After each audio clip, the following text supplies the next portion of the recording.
দেখো বন্ধুরা, জেসিকা স্কুলে গিয়েছিল, ডিম পেয়েছে। ডিম এনে মামাকে খাওয়াচ্ছে। তুমি স্কুল থেকে ডিম পেয়েছো?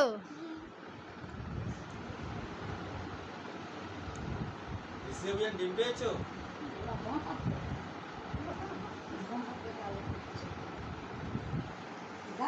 তুমি কিছু বলবে? আমি কি বলবো, আমার নাতি ডিম পেয়েছে, আমার খুব খুশি হচ্ছে মন।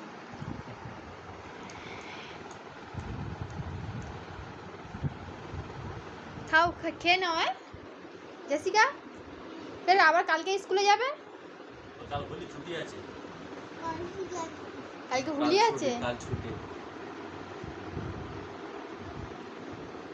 মামাকে খাওয়াচ্ছে, নিজে খাচ্ছে আর মামাকে খাওয়াচ্ছে।